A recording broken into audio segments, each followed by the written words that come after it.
Assalamualaikum warahmatullahi wabarakatuh. Bismillahirrahmanirrahim. Innal hamdalillah nahmaduhu wa nasta'inuhu wa nastaghfiruh wa na'udzu billahi min shururi anfusina wa sayyiati a'malina. Man yahdihillahu fala mudilla lahu wa man yudlil fala hadiya lahu. Wa ashhadu an la ilaha illallah wahdahu la syarika lahu wa ashhadu anna Muhammadan abduhu wa rasuluh. Ya ayyuhalladzina amanu taqullaha haqqa tuqatih wa la tamutunna illa wa antum muslimun. Ya ayyuhan nasu taqu rabbakum alladzi khalaqakum min nafsin wahidah wa khalaqa minha zawjaha wa batha minhuma rijalan katsiran wa nisaa'a wattaqullaha alladzi tasaaluna bihi wal arham innallaha kana 'alaykum raqiba.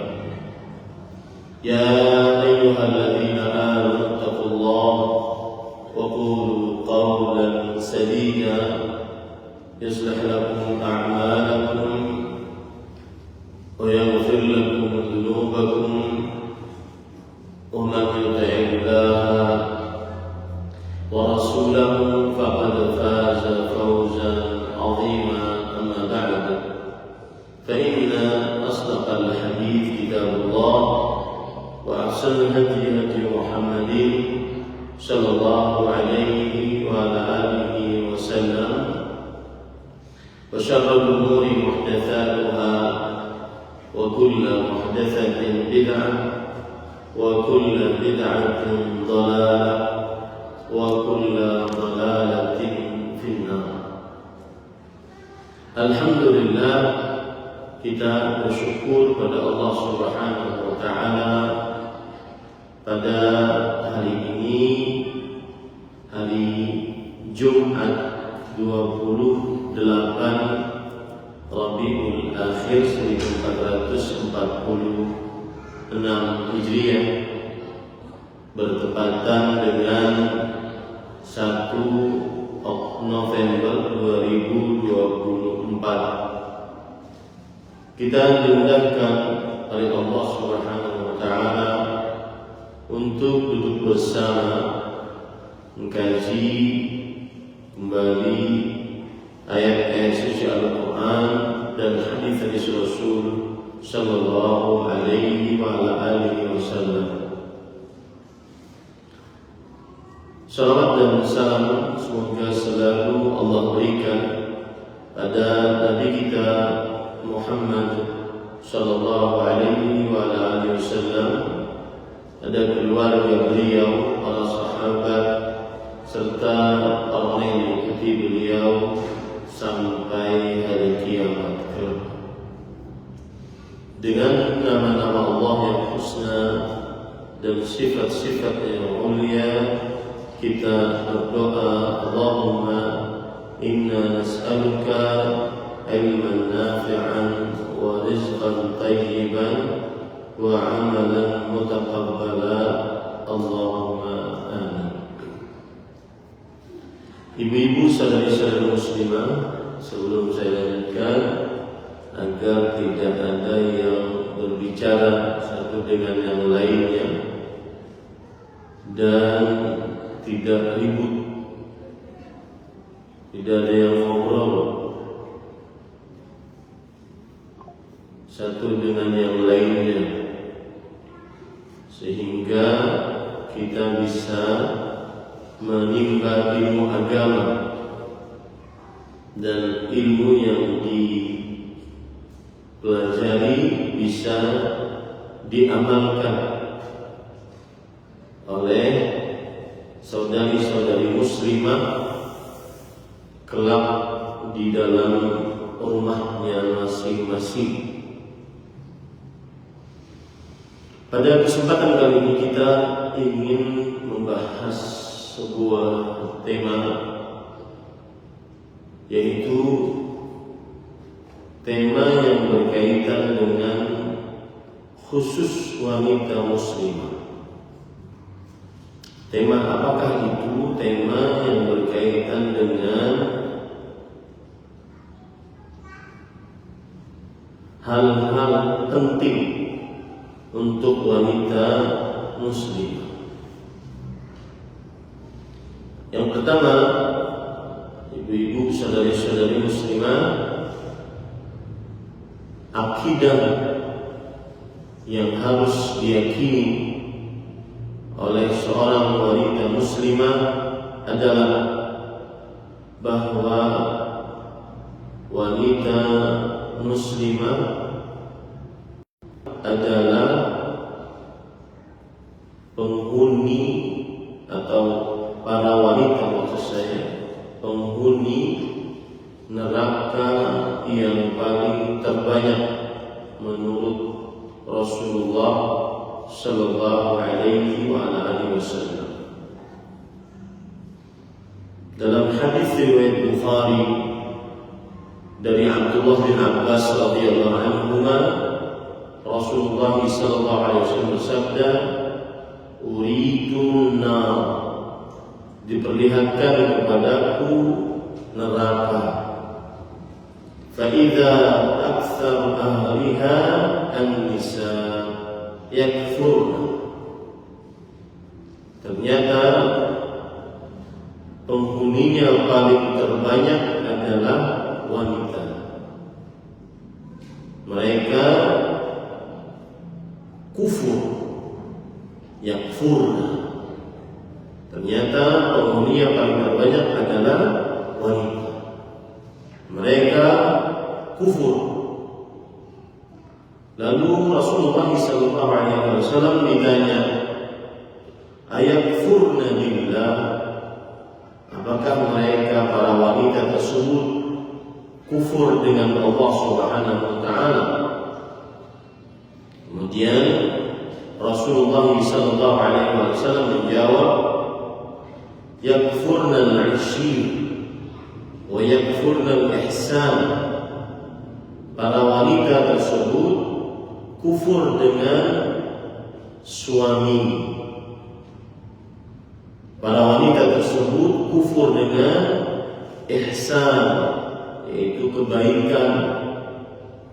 Lau ahsanta ila ihdahunna ad-dahra thumma ra'at minka syai'an qalat ma ra'aitu minka khairan qat.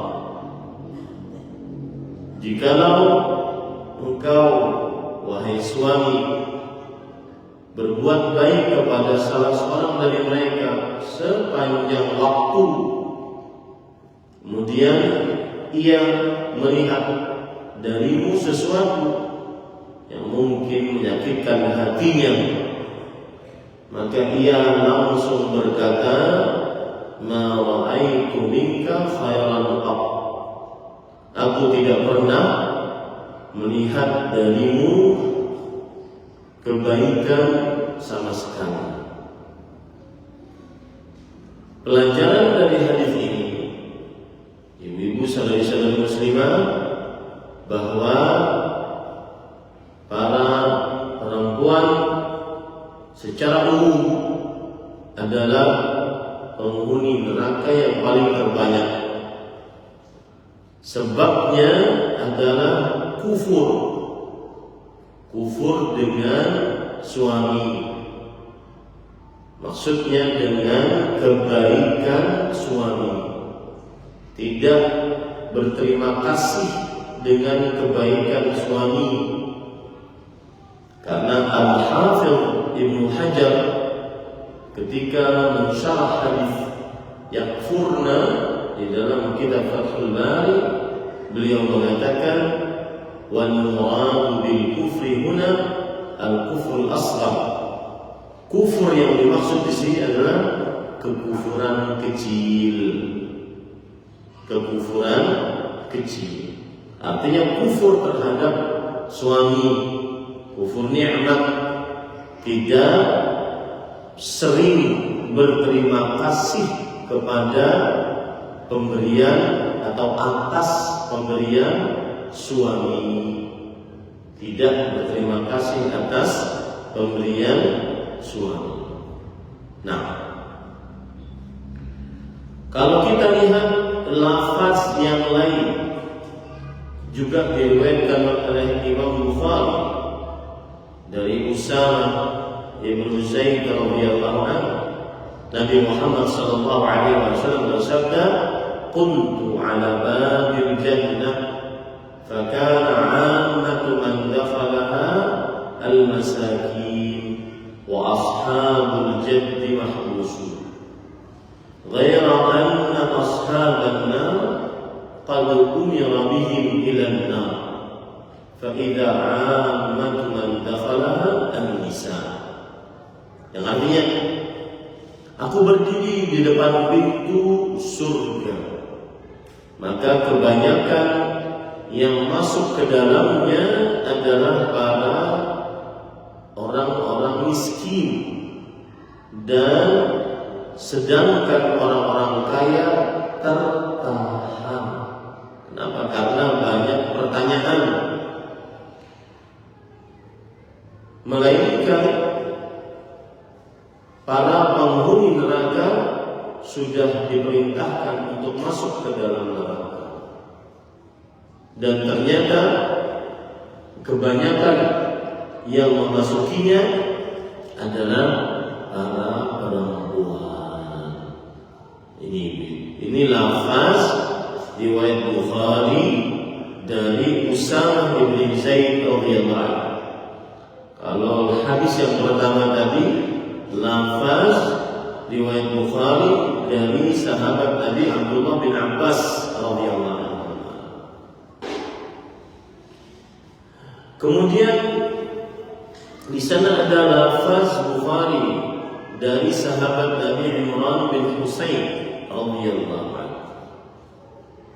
Rasul sallallahu alaihi wasallam bersabda, "Ittala'tu fil jannah fa idza aktsara ahliha al-fuqara wa ittala'tu fil nar fa ra'aytu aktsara ahliha an-nisa." Aku melihat ke dalam surga, ternyata aku lihat penghuni paling terbanyaknya adalah orang-orang miskin. Dan aku melihat ke dalam neraka, ternyata aku melihat penghuni terbanyaknya adalah orang-orang kaya. Ternyata penghuni terbanyaknya adalah para perempuan.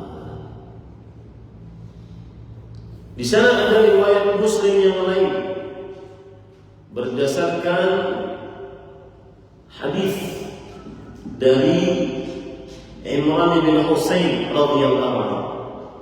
Rasul sallallahu alaihi wasallam bersabda, "Inna aqalla sakini al-jannah an-nisa." Sesungguhnya penghuni surga yang paling sedikit adalah perempuan. Ini ibu, saudari-saudari muslimah yang dimuliakan oleh Allah Subhanahu wa taala.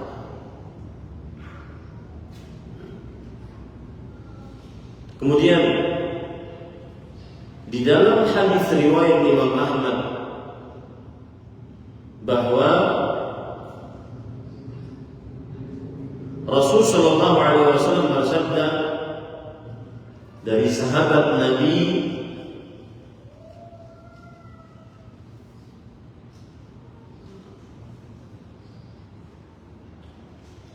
Umarah bin Khuzaimah bin Thabit.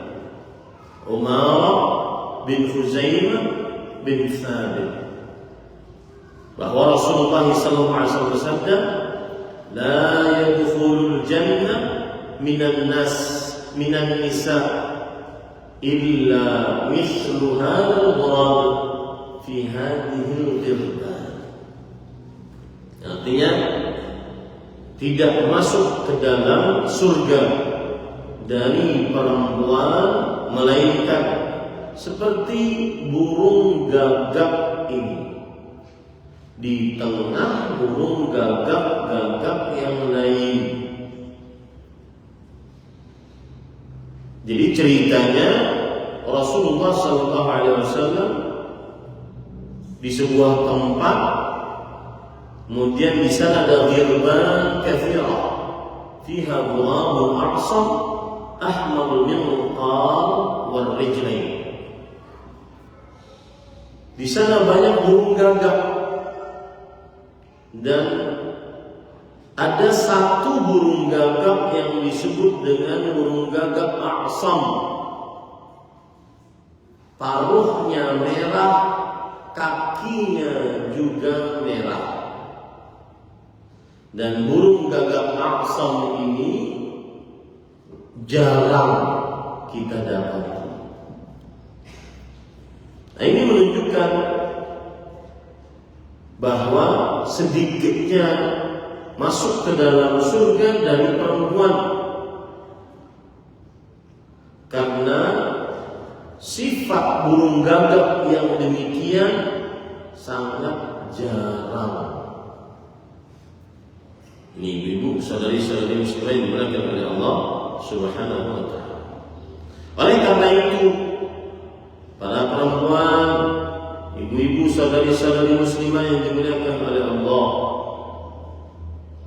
harus benar-benar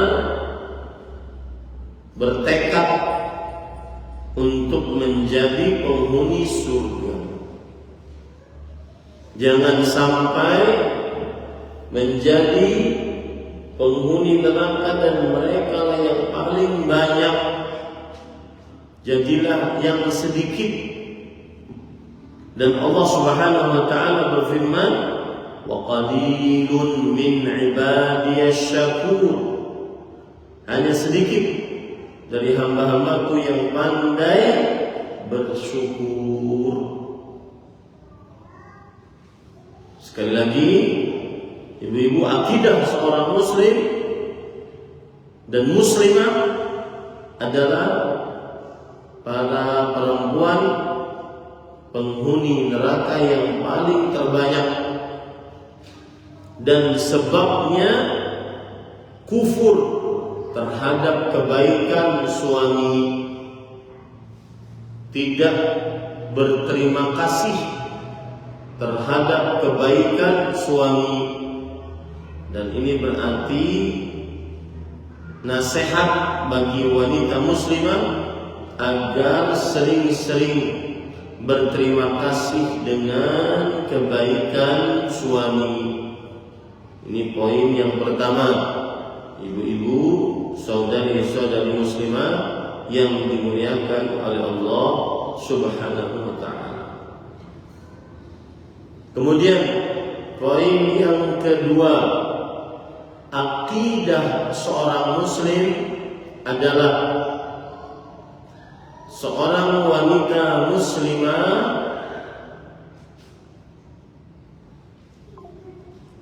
akan masuk surga jika diridhai oleh suaminya. Maka carilah keridhaan suami. Seorang wanita muslimah akan masuk surga jika diridhai oleh suaminya. Maka carilah keridhaan suami. Dalil yang menunjukkan akan hal ini adalah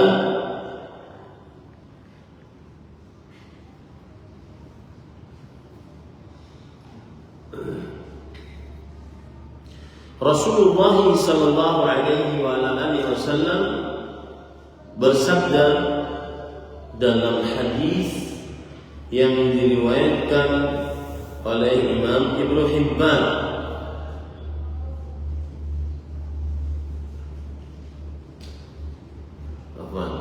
yang diriwayatkan oleh Imam Ibnu Hibban dulu, dari Abu Hurairah radhiyallahu anhu. Rasulullah sallallahu alaihi wasallam bersabda, idza shallatil mar'atu khamsaha wa shamat shahraha wa hassanat farjaha wa ata'at zawjaha qila laha udkhulil jannah min ayyi abwabil jannati syi'ti.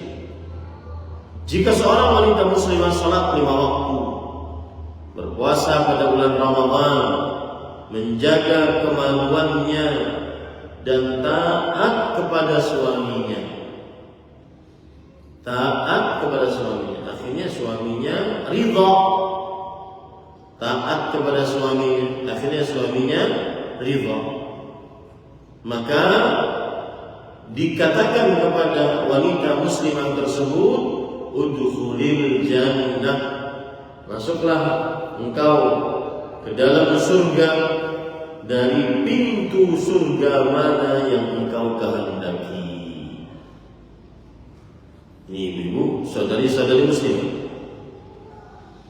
di dalam hadis riwayat Imam Ahmad dan Imam Hakim dari Al-Husain bin Muhsin, beliau bercerita, anna ammatan lahu atatin Nabiy sallallahu alaihi wasallam fi hajah. Bibi beliau pernah menemui Rasulullah sallallahu alaihi wasallam dalam sebuah keperluan. Fafaragat min hajatiha, sampai dia selesai dengan keperluannya. Faqala laha Nabiy sallallahu alaihi wasallam, lalu Rasulullah sallallahu alaihi wasallam bersabda, adzatu zaujin anti, apakah engkau wahai para perempuan mempunyai suami? Kemudian sang bibi Husain mengatakan, na'am, iya, saya wanita bersuami. Kemudian Rasul sallallahu alaihi wasallam bersabda, kaifa anti lahu, bagaimana sikapmu terhadap suamimu? Maka sang bibi menjawab, ma'aluhu ay la uqassiru fi haqqi illa ma ajaztu. Aku tidak pernah meremehkan hak-hak suamiku kecuali yang aku tidak sanggup untuknya. Maka kemudian Rasul sallallahu alaihi wasallam bersabda, "Fanduri aina anti minhu, fa innama huwa jannatuki wa naruki." Perhatikanlah di mana keberadaanmu dari suamimu. Maksudnya, bagaimana perasaan suamimu terhadapmu. Sesungguhnya ia adalah surgamu atau neraka. Ibu-ibu, saudari-saudari muslimah, suami adalah ridha, suami adalah surga bagi istri. Itu akidah seorang wanita muslimah. Maka apabila ada yang mendatangkan kemurkaan suami, jauhilah. Ya. Apabila ada yang membuat suami kesal, tidak nyaman, tidak suka, jauhilah. Karena ridha suami adalah surga bagi istri di akhirat kelak.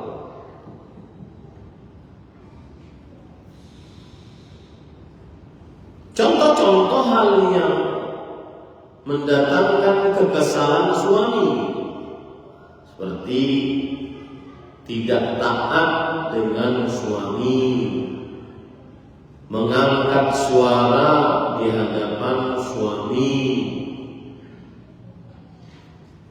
kemudian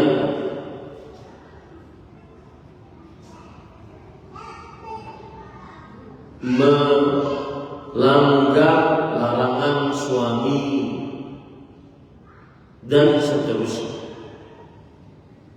Rasul sallallahu alaihi wasallam bersabda, La yahillu lil mar'ah an tasuma wa zawjuha syahid illa bi idnih wa la ta'tan fi baiti illa bi idnih. Tidak halal bagi seorang wanita untuk berpuasa dalam keadaan suaminya sedang ada, kecuali dengan izin suami. Dan tidak boleh seorang istri mengizinkan masuk ke dalam rumah suaminya kecuali dengan izin suaminya. Maka ada perkataan dari Al-Imam Al-Albani rahimahullah di dalam kitab beliau Adabuz Zafaf. Beliau mengatakan, "Fa-idza wajaba 'ala al-mar'ah an tuti'a zawjaha fi qada'i syahwatiha minhu, fa bidabil aula an yajib 'alayha ta'atuhu fi ma huwa ahammu min dhalik mimma fihi tarbiyatu awladiha wa salahi usratiha wa nahwi dhalika minal huquq wal wajibat." Jika wajib atas seorang istri untuk taat kepada suaminya dalam perihal melampiaskan syahwat suami kepadanya, maka lebih utama lagi seorang istri taat kepada suami di dalam perihal mendidik anak-anaknya, di dalam perihal menjaga kesalehan keluarganya dan yang lain-lainnya. Bahkan ibu-ibu saudari-saudari muslimah, para ulama mengatakan jika terbentur ketaatan seorang istri kepada suami bersamaan dengan ketaatan seorang anak perempuan kepada orang tuanya, mana yang didahulukan, taat kepada suami atau taat kepada kedua orang tua? Maka berkata Imam Ahmad rahimahullah, ta'atu zawjiha aujabu 'alaiha min ummiha illa an ya'dhana laha. Mentaati suaminya lebih wajib atas istri daripada mentaati ibunya, kecuali sang suami mengizinkannya.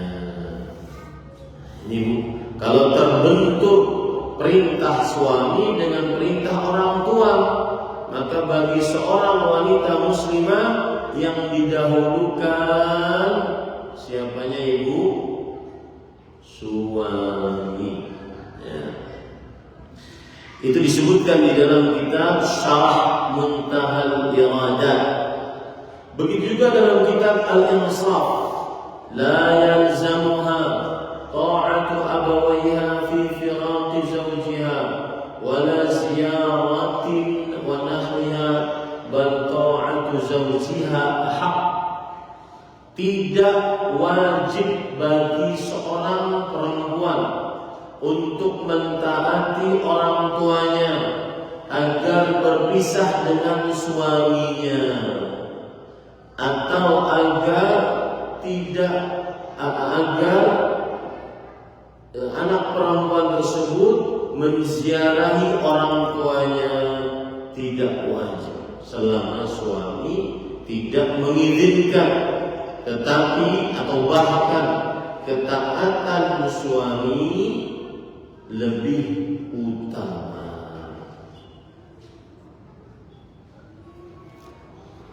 Di sana ada hadis yang lemah tapinya diriwayatkan oleh Imam Hakim dari Aisyah radhiyallahu anha. Rasul sallallahu alaihi wasallam bertanya kepada Aisyah, "Ayyun nasi a'zamu haqqan 'alal mar'ah?" Manusia mana yang paling besar haknya atas seorang wanita muslim? Maka jawabannya, kata Rasul SAW, zawjuha. Bagi seorang wanita muslimah, hak yang paling besar yang harus ditunaikan oleh seorang perempuan adalah hak suaminya. Nah, kemudian Aisyah radhiyallahu anha bertanya lagi, ayyun nasi a'zamu haqqan 'ala rajul? Qala ummuh. Lalu Aisyah radhiyallahu anha bertanya lagi, manusia mana yang paling besar haknya atas lelaki? Lelaki ini wajib mengerjakan hak siapa yang paling besar? Kemudian kata Rasulullah SAW, ibundanya. Nah, insyaallah bisa dimaklumi ya ibu, saudari-saudari muslimah. Ini poin yang kedua. Apa bu poin yang kedua?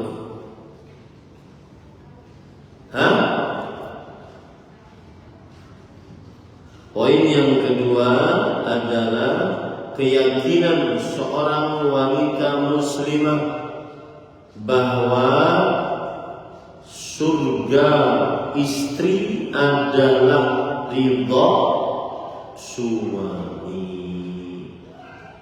Nah, ini penting dan sangat penting.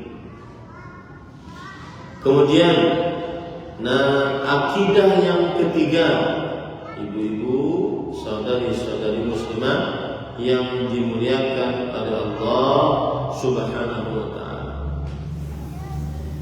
Akidah yang ketiga seorang wanita muslimah adalah bahwa wanita muslimah diwajibkan untuk menjaga auratnya, tidak memperlihatkannya di hadapan laki-laki yang bukan mahramnya. Menjaga auratnya, tidak memperlihatkannya di hadapan laki-laki yang bukan mahramnya. Ini akidah seorang wanita muslimah. Mau dia di dalam masjid, di dalam rumah, di luar rumah, di dalam ruangan, di jalanan, wajib bagi wanita muslimah untuk menutup auratnya dan tidak memperlihatkan keindahannya kepada laki-laki yang bukan mahramnya. Ini ibu, saudari-saudari, dan ini di zaman sekarang menurut sebagian wanita muslimah adalah sesuatu yang asing. Di zaman sekarang menurut sebagian wanita muslimah adalah sesuatu yang asing. Nah,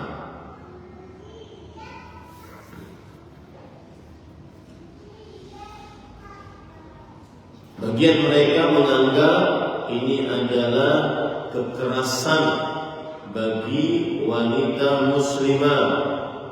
Sebagian mereka menganggap ini adalah kesulitan bagi wanita muslimah. Maka ibu-ibu, saudari-saudari muslimah yang dimuliakan oleh Allah Subhanahu wa ta'ala, seorang wanita muslimah mereka wajib untuk melakukan hijab di hadapan laki-laki yang bukan mahramnya. Hijab di hadapan laki-laki yang bukan mahramnya.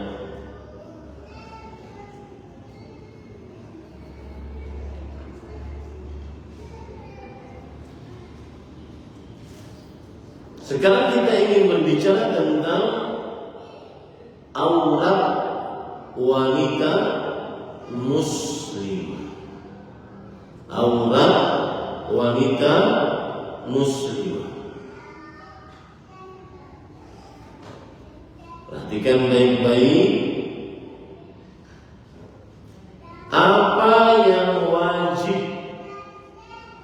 ditutupi oleh wanita muslimah di hadapan laki-laki yang bukan mahramnya. Yang wajib ditutupi oleh wanita muslimah di hadapan laki-laki yang bukan mahramnya adalah seluruh tubuhnya. Seluruh tubuhnya. Kecuali wajah dan kedua telapak tangan. Dan para ulama bersepakat bahwa menutup wajah lebih afdal,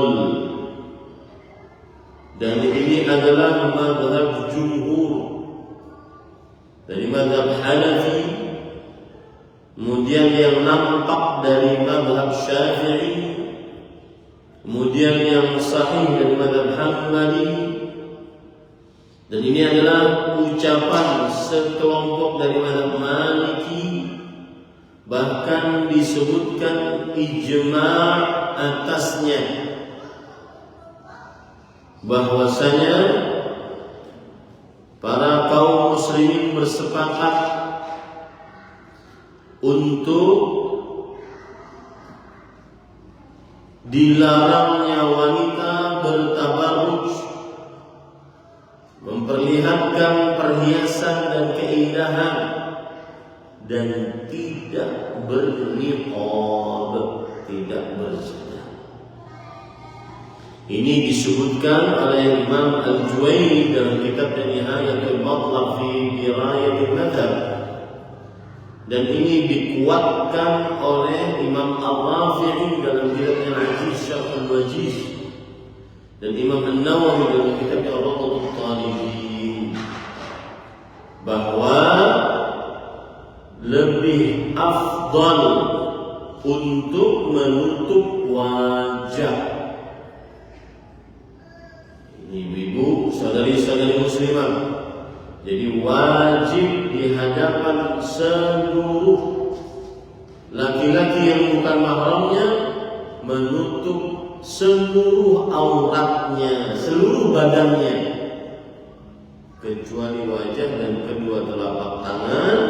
Dan sudah saya sebutkan, untuk wajah dan kedua telapak tangan lebih afdal ditutup. Dalilnya surat Al-Ahzab ayat 59. Ya ayyuhan nabi qul li azwajika wa banatika wa nisa'il mu'minin yudnina 'alayhinna min jalabibihin dzalika adna an yu'rafna fala yu'zain wa kana Allahu ghafuran rahima. Wahai Nabi, katakanlah kepada istri-istrimu, anak-anak perempuanmu, dan para wanita muslimah, hendaklah mereka memanjangkan jilbab-jilbab mereka. Jilbab adalah kain di atas khimar. Khimar adalah kain yang menutupi rambut. Ibu, ya, Baik, sekarang bagaimana wanita muslimah pakaiannya di hadapan laki-laki yang merupakan mahramnya? Maka wajib bagi wanita muslimah di hadapan laki-laki yang mahramnya menutup seluruh badannya juga, kecuali yang biasa nampak secara kebiasaan, seperti leher, rambut, kedua telapak tangan, dan yang semisalnya. Ya.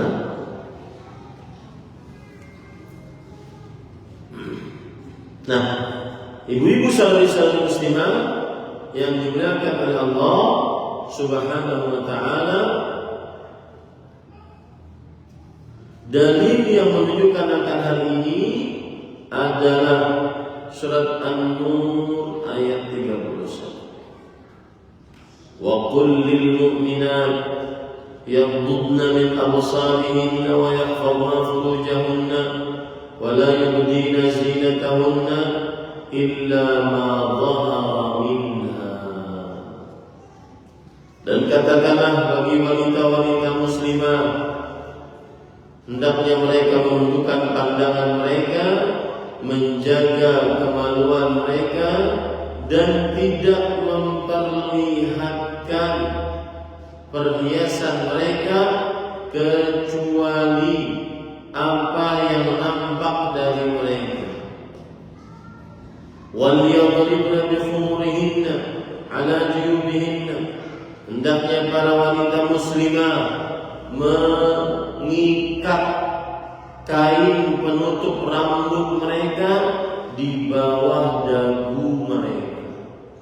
Wala yubdina zinatahunna, tidak boleh wanita-wanita muslimah memperlihatkan perhiasan mereka illa libu'ulatihinna, kecuali untuk suami mereka, atau abaihinna, atau bapak mereka, atau abai bu'ulatihinna, atau mertua laki-laki mereka, atau abnaihinna, atau anak laki-laki mereka, atau abnai bu'ulatihinna, atau anak laki-laki dari suami mereka, atau ikhwanihinna, atau saudara-saudara laki-laki mereka, atau bani ikhwanihinna, atau keponakan laki-laki mereka dari saudara laki-laki, atau bani akhwatihinna, atau keponakan laki-laki mereka yang merupakan anak laki-laki dari saudari perempuan,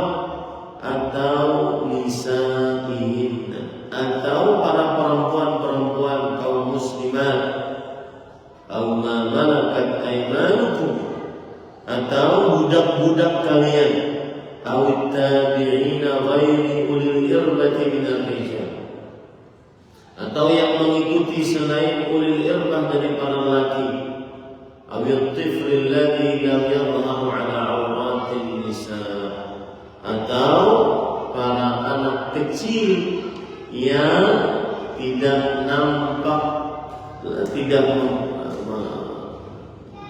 tidak nampak atas aurat-aurat wanita. Ini dalil yang menunjukkan bahwa bolehnya seorang wanita muslimah memperlihatkan perhiasannya untuk suaminya dan siapa saja yang disebutkan bersamanya dari orang tua dan seterusnya tadi, surat An-Nur ayat 31. Dan sudah kita maklumi bersama bahwa memperlihatkan perhiasan adalah tempat-tempat perhiasan. Berarti wajah boleh terlihat, tangan boleh terlihat, lengan boleh terlihat. Ini menunjukkan aurat bagi wanita muslimah di hadapan laki-laki yang merupakan mahramnya. Aurat bagi wanita muslimah muslimah di hadapan wanita-wanita muslimah bagaimana? Wajib bagi wanita muslimah untuk menutup badannya kecuali yang biasa nampak seperti leher, rambut, kedua telapak kaki. Nah, ini dalilnya sama, surat An-Nur ayat 31, karena di situ disebutkan au nisaihinna, boleh memperlihatkan kepada wanita-wanita muslimah. Nah, adapun wanita kafirah bagaimana? Maka jawabannya, hukum wanita muslimah dengan hukum wanita selain muslimah maka sama. Jadi wanita-wanita muslimah boleh terlihat rambutnya, lehernya, wajahnya, tangannya, lengannya di hadapan wanita-wanita non-muslimah. Begitu ya, ibu-ibu, saudari-saudari muslimah. Nah, itulah keyakinan seorang wanita muslimah tentang bagaimana auratnya di hadapan laki-laki yang bukan mahramnya. Di hadapan laki-laki yang bukan mahramnya. Itu poin yang ketiga. Maka ibu, saudari-saudari muslimah, tidak boleh memperlihatkan rambut di hadapan laki-laki yang bukan mahram, memperlihatkan keindahan seperti kecantikan wajah dengan perhiasannya dan make up-nya, ini diharamkan. Kemudian juga memperlihatkan kemulusan kulit yang sangat ironi di zaman sekarang. Sebagian wanita muslimah mereka mencari duit dengan dosa besar, yaitu memperlihatkan keindahan, kecantikan, perhiasan di hadapan laki-laki yang bukan mahramnya. Itu poin yang ketiga. Baik.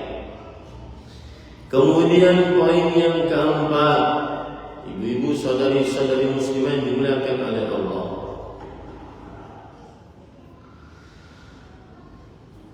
menjadi akidah seorang wanita muslimah adalah tidak hendaknya seorang wanita muslimah memperhatikan kesucian kemaluannya. Tidak boleh wanita muslimah lalai di dalam menjaga kehormatannya, menjaga kesucian kemaluannya, termasuk di dalamnya para perempuan-perempuan yang bermudah-mudah untuk menerima kembali mantan suaminya saat suaminya ingin merujuk, padahal sudah habis tiket talak. Hati-hati ibu, karena tidak ada yang lebih berharga bagi seorang wanita muslimah di dalam dirinya kecuali kemaluannya setelah agamanya. Jangan bermudah-mudah menerima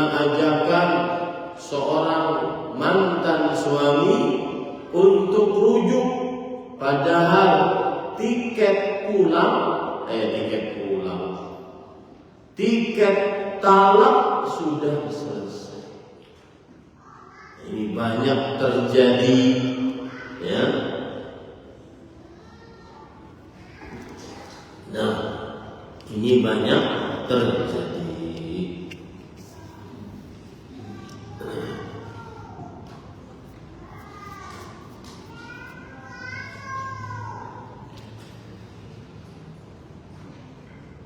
Kalau berbicara masalah talak, ibu-ibu perhatikan, talak kalau kita kalau kita sebutkan talak itu ada talak yang jelas dan ada talak yang tidak jelas. Saya akan membicarakan talak yang jelas. Perhatikan baik-baik. Talak yang jelas adalah talak yang suami jelas mengatakan kata talak. Dan ini tidak disyaratkan niat. Kalau sudah jelas talaknya, tidak disyaratkan niat. Dan ini kesepakatan madzhab fikih yang 4. Allah berfirman dalam surat At-Talaq ayat 1, fatalliquhunna li'iddatihinna.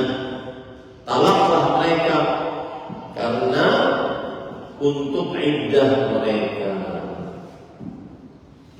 Lafaz talak yang jelas bagaimana? Contoh, anti taliq, kamu wanita yang saya cerai. Atau talaqtuki, aku telah menceraimu. Atau talaqti, atau kamu telah dicerai. Ini jelas, Bu. Ini adalah jelas. Jadi ibu, saudari-saudari muslimah yang dimuliakan oleh Allah. Di sana ada talak dengan lafaz yang tidak jelas.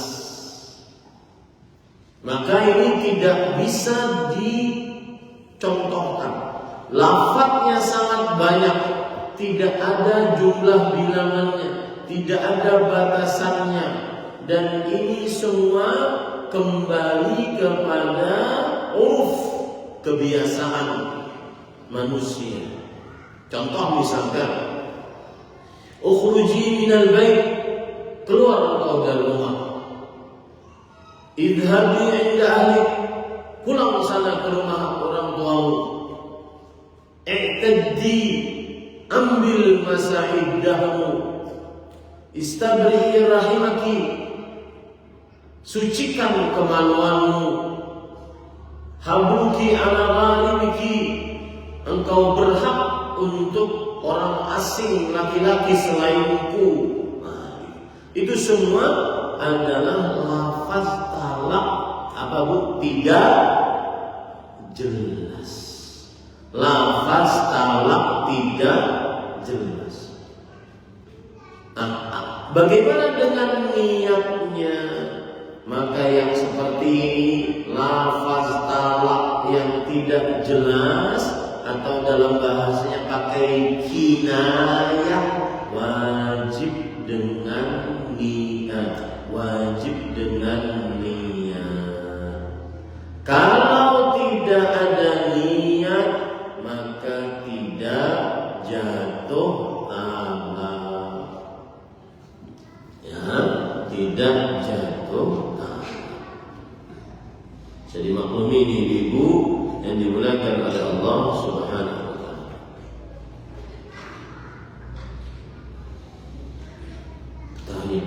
Kemudian ibu-ibu, saudari-saudari muslimah yang dimuliakan oleh Allah Subhanahu wa taala, dari keyakinan seorang muslim yang kelima, yang terakhir adalah seorang wanita muslimah wajib meyakini bahwa keluarga tidak akan pernah sakinah, mawaddah dan rahmah tanpa penunaian kewajiban dan penyerahan hak. Misalkan, maksud saya begini, seorang istri tidak akan pernah sakinah, mawaddah, rahmah dengan suaminya kecuali sesudah sang suami menunaikan kewajiban, sang istri mendapatkan haknya. Gitu ya.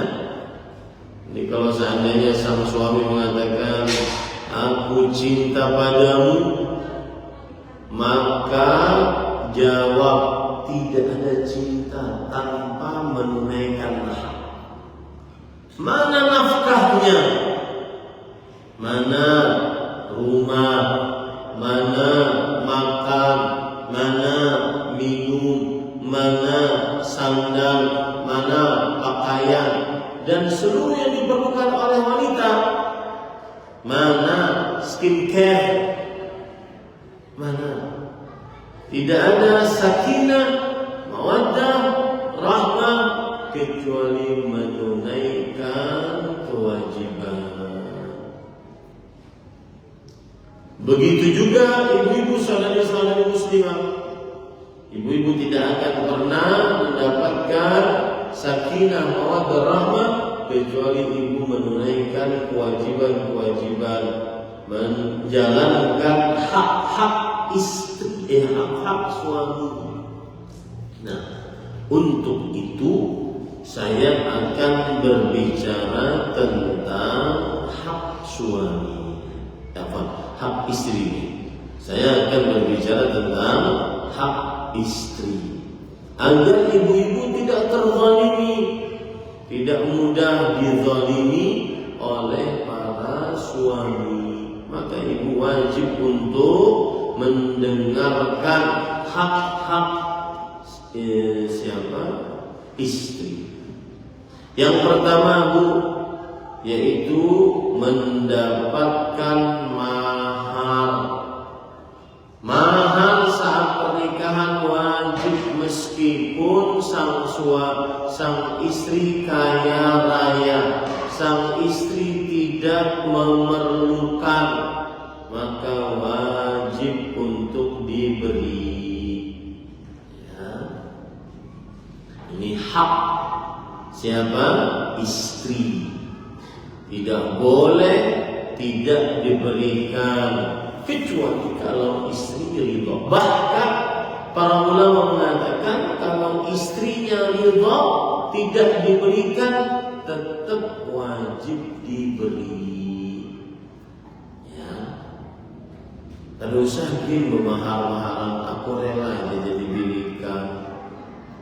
Maka tetap para ulama wajib diberi. Ya. Allah berfirman dalam surah Nisa ayat 4, wa atun nisaa shadaqatihinna nihlah. Yang artinya, dan berikanlah kepada para wanita mahar-mahar mereka. Wajib ya. Ini wajib. Dan ini ijma. Ya, kalau seandainya dulu suami tidak mau memberikan maharnya atau masih ngutang, wajib bayar dan berhak ditagih. Kemudian hak yang kedua, Bu, nafkah. Ini nafkah adalah makanan, minuman, pakaian, tempat tinggal, dan seluruh yang diperlukan oleh para perempuan untuk hidup bersamanya. Ini ibu-ibu, saudari-saudari muslim. Dan nafkah ini Bu, perhatikan. Nafkah ini bukan karena keperluan istri. Artinya kalau istri tidak perlu, maka tidak ada nafkah. Enggak, nafkah ini bukan karena keperluan istri. Nafkah ini diberikan oleh suami karena sang istri tidak bisa bergerak kemana-mana, harus selalu melayani suaminya. Oleh sebab itulah diberi nafkah. Ya. Ini ibu-ibu, saudari-saudari muslimah yang dimuliakan oleh Allah Subhanahu wa taala. Nah, timbul pertanyaan sekarang. Berapa lama waktu suami boleh tidak memberikan nafkah? Paling terakhir berapa lama? Ya. Berapa bulan?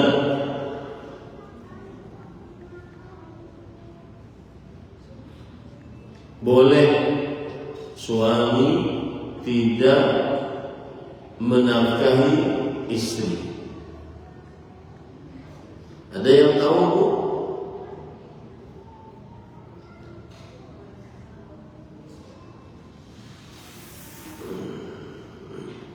Perhatikan ibu-ibu, saudari-saudari muslimah yang dimuliakan oleh Allah Subhanahu wa taala.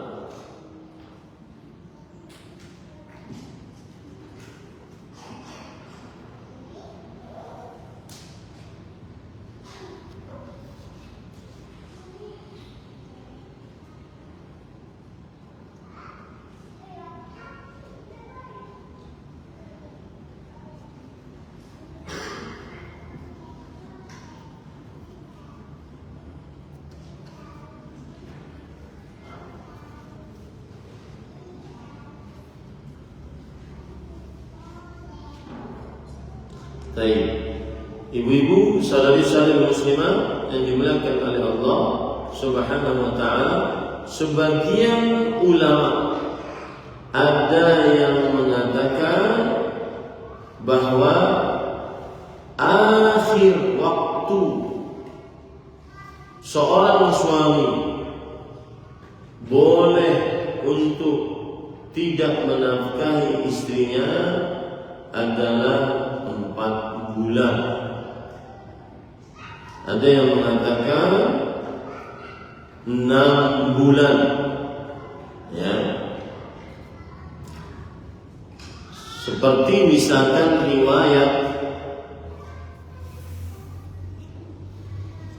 dari Hafsah bertanya Umar bin Khattab kepada Hafsah anaknya, kam aktsara ma tasbirul mar'atu an zawjiha, berapa waktu paling lama seorang suami sabar terhadap seorang istri sabar terhadap suaminya, tidak didatangi oleh suami, tidak dinafkahi oleh suami. Faqalat 6 ashhur atau 4 ashhur, 6 bulan atau 4 bulan. Maka Umar bin Khattab radhiyallahu anhu berkata, la ahbisu ahadan minal juyush aktsara min dzalik. Aku tidak menahan seorang pun dari tentara yang lebih banyak daripada bulan-bulan tersebut. Oleh karena itu, tidak boleh seseorang tidak mendatangi istrinya lebih daripada yang sudah ditetapkan oleh oleh para perempuan tadi, yaitu 6 bulan atau 4 bulan. Tidak boleh sang suami ghaib dari suami. dari istrinya lebih dari 4 bulan atau 6 bulan tidak menafkahi. Nah, ini hati-hati ibu, jangan sampai dibiarkan. Ini berlaku baik nafkah batin ataupun nafkah lahir. Kemudian yang ketiga, hak istri adalah yaitu tempat tinggal, baik dengan membelikannya, menyewa untuknya, ataupun juga mendapatkan hadiah dari hal tersebut. Maka yang seperti ini adalah hak istri, ibu-ibu, saudari-saudari muslimah yang dimuliakan oleh Allah. Ya, dan istri berhak untuk mendapatkan rumah tersendiri, tidak dicampur dengan mertua. Hak istri. Allah berfirman, askinuhunna min haitsu sakantum min wujdikum. Yang keempat, hak istri adalah diberi ajaran agama. Jika suami tidak memberi ajaran agama, maka istri berhak untuk minta fasilitas agar diajari agama. Allah berfirman, ya ayyuhalladzina amanu qu anfusakum wa ahlikum nara. Wahai orang beriman, jaga diri kalian dan keluarga kalian dari api neraka. Kemudian hak istri juga yang paling besar adalah muasyarah bil ma'ruf, digauli dengan baik. Surah An-Nisa ayat 19, wa'ashiruhunna bil ma'ruf. Gaulilah istri-istri dengan baik.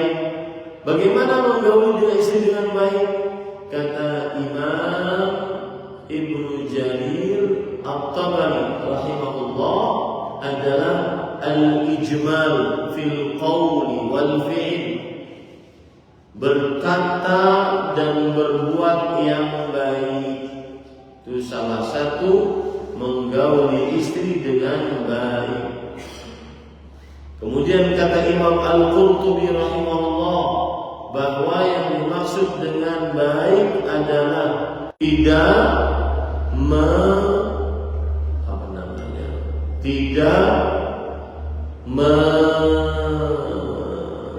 meramut di hadapan istri tanpa dosa istri. Wa an yakuna muntaliqan fil qawl la fadhan wa la ghalidhan. Hendaknya tidak keras, tidak kasar dengan istri. Kemudian selanjutnya, wala mudhiran mailan ila ghairiha, dan tidak memperlihatkan kesukaan kepada suaminya. Tidak memperlihatkan kesukaan kepada suaminya. Ini ibu, saudari-saudari muslimah yang dimuliakan oleh Allah. Nah, tidak memperlihatkan kesukaan suaminya kepada selainnya, yaitu kepada selain istri. Ini nggak boleh seperti itu. Itu berkata Imam Al-Qurtubi yang dimaksud dengan berbuat baik. Berkata Imam Ibnu Katsir, yang maksud berbuat baik adalah tayyibu aqwalakum lahum, perbaikilah ucapan kalian wahai para suami kepada istri, berkata yang indah, berkata yang lembut. Hassinu af'alakum wahai atikum bihasabi qudratikum, perbuatan baik, berbuat baiklah di dalam perbuatan kalian dan penampilan kalian. Ibu, saudari-saudari muslimah, itu hak ibu.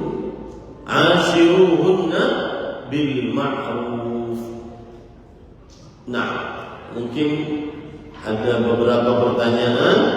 Jika ingin ditanyakan dipersilakan. Itu beberapa poin yang semestinya ibu-ibu saudari-saudari muslimah menjadi keyakinan atasnya. Nah, ada pertanyaan Bu? Ada Ustaz. Silakan. Assalamualaikum warahmatullahi wabarakatuh. Pertanyaan pertama Ustaz, bagaimana apabila istri menolak untuk dipoligami Ustaz? Apakah ini termasuk dosa dalam di sisi suami merasa sudah mampu, insyaallah. Jazakumullahu khairan. Berdosa sih tidak.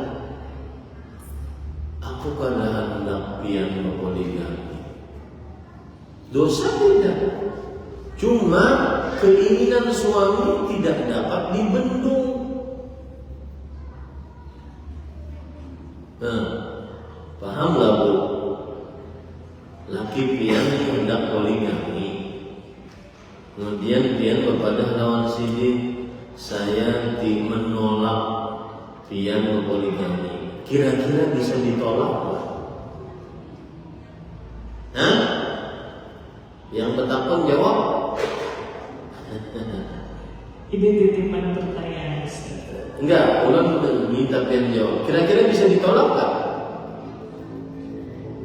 Kurang alasan. Hah? Tidak bisa ibu secara hukum syariat. Suami yang ingin berpoligami, istri tidak bisa menolak. Istri tidak bisa menolak. Kenapa? Karena syariat poligami diperbolehkan. Adapun seorang istri mengatakan, saya tidak ridha engkau berpoligami, maka ini tidak akan menahan apa-apa dari keinginan suami secara syariat. Kalau suami tetap berpoligami, tidak berdosa suaminya. Nah, seperti itu ibu. Nah, oleh karena itu saya nasihatkan, kalau ada seorang istri yang suaminya ingin berpoligami, maka duduk baik-baik dengan suami. Dilihat suaminya sanggup enggak untuk menafkahi yang adil, sanggup enggak untuk menafkahi 2 atau 3 atau 4, sanggup enggak untuk menafkahi lahir batin dan seterusnya. Jadi dibicarakan, karena istri tidak bisa untuk mengatakan saya menolak poligami suami saya. Gak bisa itu. Tidak ada nilainya penolakan tersebut di hadapan syariat. Wallah. Kecuali kalau ada sebab lain, di antaranya suaminya tidak pantas untuk berpoligami karena kelemahan syahwat, kekurangan harta, ketidakcukupan untuk berbuat adil dan seterusnya. Wallahu a'lam. Nah, Jazakumullahu khairan. Pertanyaan selanjutnya, apakah ridho suami itu hanya cukup dengan perkataan saja atau harus dengan perilaku? jawabannya Bu, kalau saat kita tahu lah suami kita ini ridho dengan kita, baik dengan ucapan atau dengan perilaku, tahu saja.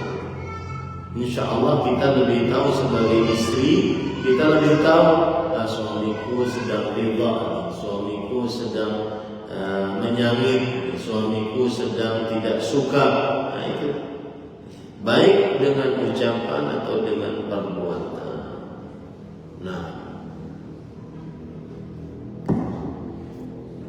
Silakan yang lain. Assalamualaikum warahmatullahi wabarakatuh. Waalaikumsalam. Ustadz, Ana ingin izin bertanya. Silakan. Pertanyaan titipan, nggak mau ngaku. Jadi ada suatu keluarga di mana keluarga ini tinggal bersama mertua. Kemudian sebenarnya keluarga kecil ini sudah memiliki rumah. Dan jalan beberapa waktu, ternyata selama keluarga ini tinggal bersama mertua, itu sering terjadi konflik, Ustaz. Entah konflik karena apa aja gitu, kadang sering terjadi konflik. Kemudian suatu saat istri ini meminta untuk berpisah tinggal bersama mertua, jadi ingin pindah ke rumahnya sendiri. Tapi di sisi lain mertua dalam keadaan sakit-sakitan, sudah tua dan tinggal berdua saja di rumah tersebut. Seperti apa baiknya suami bersikap atas peristiwa seperti ini, Ustaz? Jazakumullah khairan. Bismillah, alhamdulillah.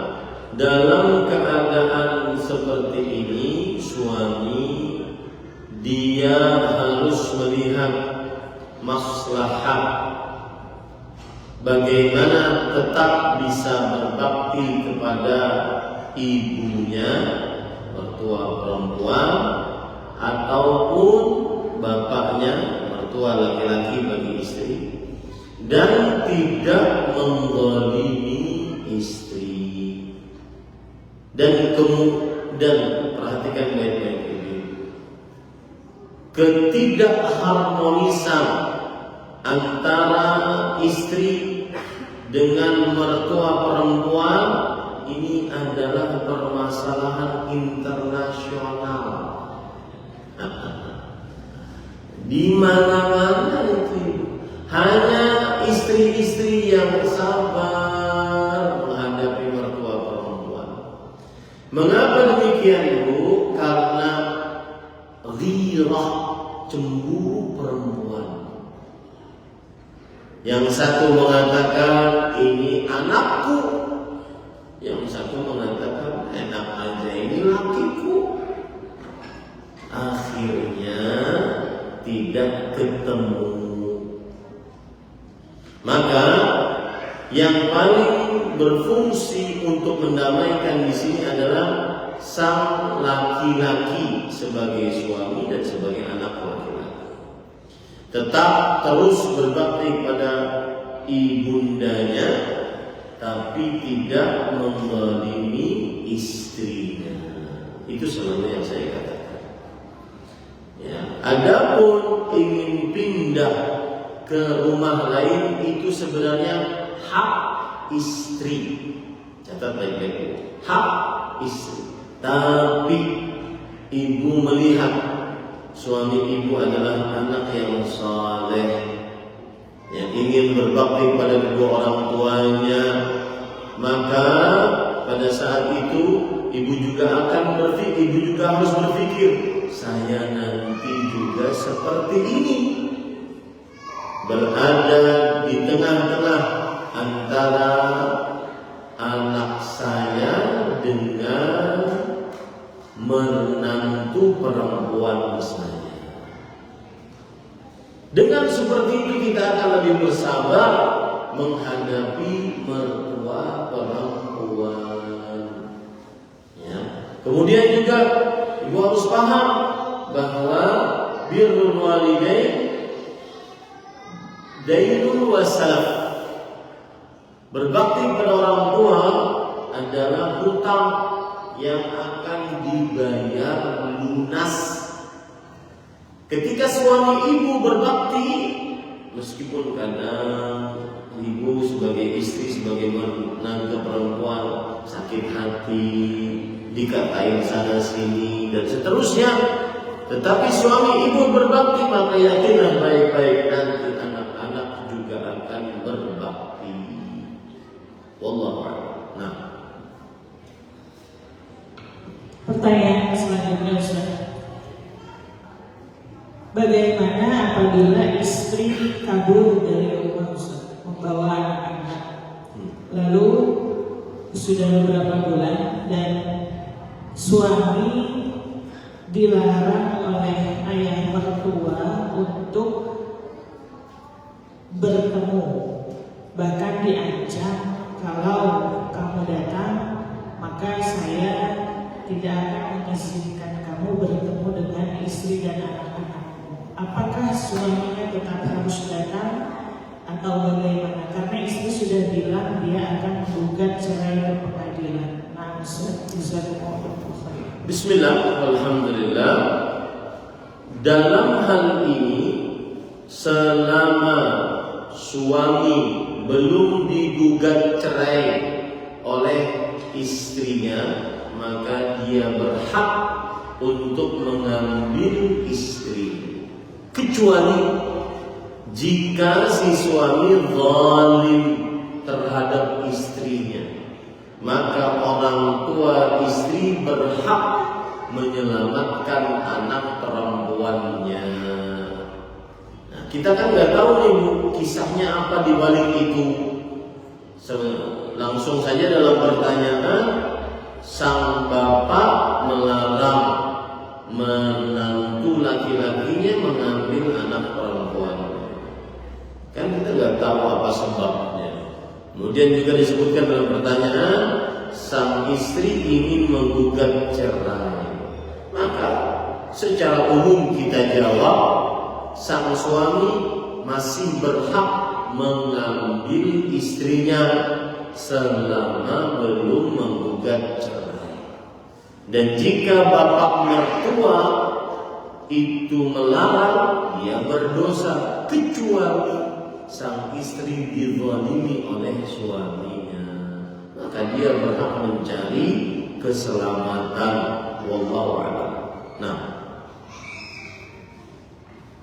Nah, bisa mengatakan Ustaz, pertanyaan selanjutnya, apabila suami sudah bekerja namun dengan penghasilan yang bisa dikatakan di bawah rata-rata, lalu istri bekerja dan alhamdulillah penghasilannya lebih besar, dan posisinya terkadang istri ini jadi sering membantah kepada suaminya.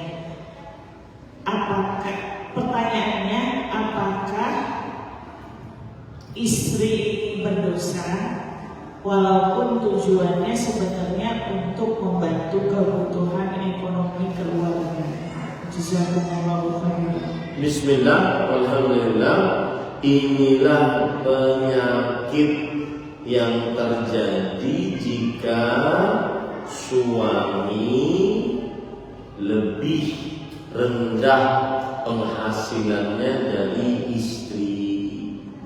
Dan itu sudah disebutkan oleh Allah dalam Al-Quran, yaitu Al-Rijalu Qawwamuna 'alan Nisa. Para laki adalah pemimpin bagi para perempuan. Ya. Kenapa? Bima anfaqu min amwalihim. Salah satu sebabnya karena sebab mereka dinafkahi. Karena sebab mereka menafkahi dari harta-harta mereka.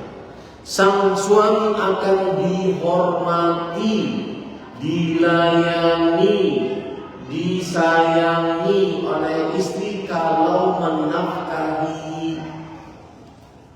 Nah, kalau seandainya suami lebih rendah penghasilannya dari istri, terjadilah apa yang terjadi. Tetapi meskipun demikian, tetap istri tidak boleh mentang-mentang lebih besar gajinya dari suaminya untuk berbuat semena-mena, tidak taat, berkata kasar, mengangkat suara, dan seterusnya. Ini adalah kedurhakaan istri. Semestinya sang istri lebih tawadhu dengan keadaan suaminya dan menjaga perasaan suaminya agar tidak minder dengan keadaan ekonomi, tetapi saling tolong menolong. Allahu a'lam. Pertanyaan bersambung dari yang barusan Ustaz. Gimana kalau suaminya pelit katanya Ustaz? Maka jawabannya, suami pelit dinasehati, dia ini tidak engkel, dinasehatin suaminya agar tidak pelit, pemalas, engkel.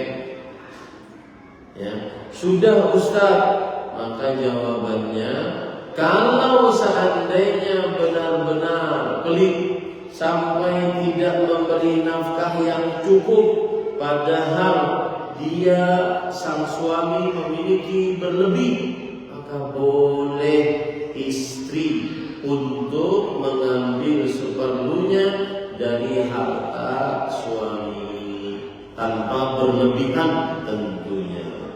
Wallahu a'lam. Nah, pertanyaan selanjutnya Ustaz, siapa sebenarnya yang lebih berhak untuk mengelola keuangan rumah tangga Ustaz? Jazakallahu khairan. Apa yang dimaksud dengan keuangan rumah tangga? Keuangan rumah tangga, keuangan itu begini. Harta seorang muslim dan muslimah adalah harta masing-masing. Harta suami, harta istri, masing-masing. Tidak ada dicampur. Maka suami wajib menafkahi istrinya. Nah, kalau sudah suami menafkahi istrinya, sang istrilah yang mengatur uang tersebut, karena itu nafkah dari suami. Nah, jadi keuangan rumah tangga itu maksudnya gimana? Saya ingin tahu. Karena harta dimiliki oleh masing-masing. Rasulullah SAW mengatakan, inna a'radakum wa amwalakum haramun 'alaikum ka hurmati yaumikum hadha. Kehormatan kalian, harta kalian suci di antara kalian seperti sucinya hari ini. Artinya apa? Tidak boleh diambil tanpa izin. Itu hak suami, itu hak istri, tidak ada bercampur satu dengan yang lainnya. Kalau yang dimaksud dengan keuangan rumah tangga adalah gaji suami diberikan seluruhnya kepada istri, tidak boleh.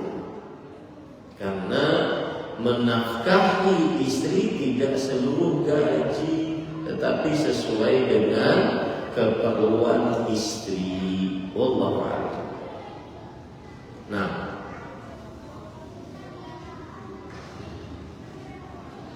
silakan yang lain.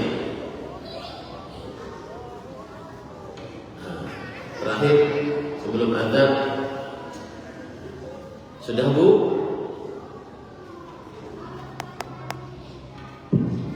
Insya Allah sudah Ustaz. Baik. Jazakallahu khair atas pertanyaannya dan semoga yang disampaikan tadi bermanfaat. Wa sallallahu ala nabiyina Muhammad walhamdulillahirabbil alamin. Wassalamualaikum warahmatullahi wabarakatuh.